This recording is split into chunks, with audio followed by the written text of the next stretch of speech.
संज नईले गाँव में पड़ जाऊँगी ताटी कबाट डिबिरी और महमबत्ती आलुअरे बितुची जीवन बदलुंट प्रशासनिक अधिकारी किंतु गंजाम जिला सोरडा ब्लॉक लाठीपड़ा पंचायतर बलादू गाँवर भाग्य एबे भी बदली नहीं।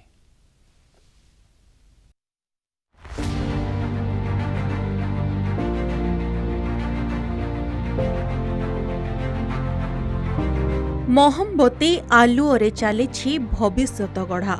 संज नईले गंजाम जिला सोरडा ब्लॉक लाठीपड़ा पंचायतर बलादू गाँव में पड़ जाउची ताटी कबाट। बलादू गाँवर लोक माने देखि नाहंती बिजुली आलोक। बारंबार दाबी परे सोलार सिस्टम रे दिया गला आलुओ, किंतु 2 मास परे गाँ लोकों को खुशी मिले गला। गाँ दांडरे शोभा पाउछि सोलार पैनल किंतु आलुओ नाही। अंधार चलुची सर आ रोसे बासे कला बेल के बहुत अंधार होउची आ जंगल पाख अछि अंधार को नाळ को भी जाई होउनी सर आ सोलार भी अछि तथापि सोलार सब खराब पे सारलानी एबे सोलार भी जोड़ुनी आ कोन रास्ता रो भी बहुत असुविधा होउची सर आ इट स्कूल भी नाही सर एमिते कि बहुत असुविधा रे चलुछु हम ए गां रे। सरकार कोन कले सोलार तक दे देले सोलार ता मध्ये किछ काम करनी गोटे 2 मास 3 मास भीतर सेडा भी खराब हे गेल। खराब होला पर एबे तो हमें घरे एमते अंधारिया में रहउछु आ पिला माने मदो किछ पढ़ा पढ़ी पाई मदो किछ सुविधा मिलु नै आइते बहन मते टिके लगे के जळे के पढुछंती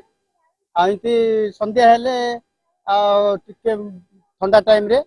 आ बारी पटे की दांड पटे टिके निया जळे की सेडी पहुंचु तापर एते राती हेले अंधारे एते सोचु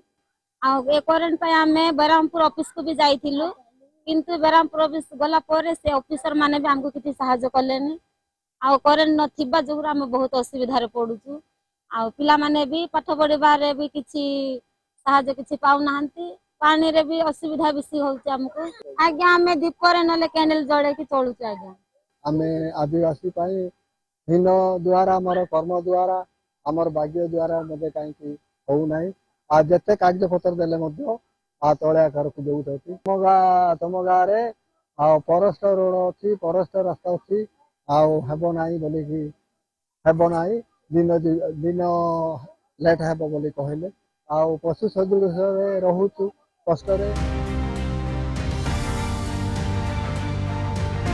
बलादूवासी दुख आजिकालीर नुहे वर्ष वर्षर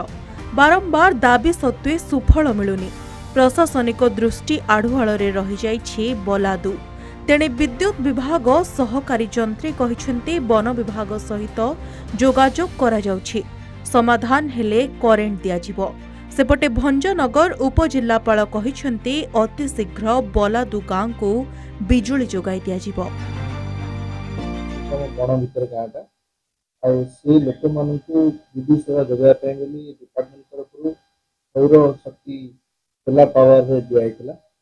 मात्र कौन कारणवश रक्षणाबेक्षण अभाव से लोक मैंने विद्युत सेवार बंची जाती जेहेतु से रिजर्व फॉरेस्ट एरिया आसूची फॉरेस्ट डिपार्टमेंट तरफ जोगाजोग बर्तमान चली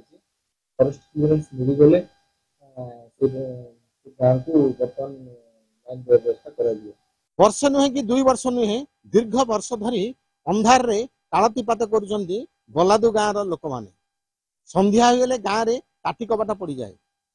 डिबिरी आलुओ एवं महमबत्ती रे राति कटे से ग्रामवासी माने अनेक थर जिलापाल हो उपजिलापाल हो एवं प्रशासन को गुहारी कर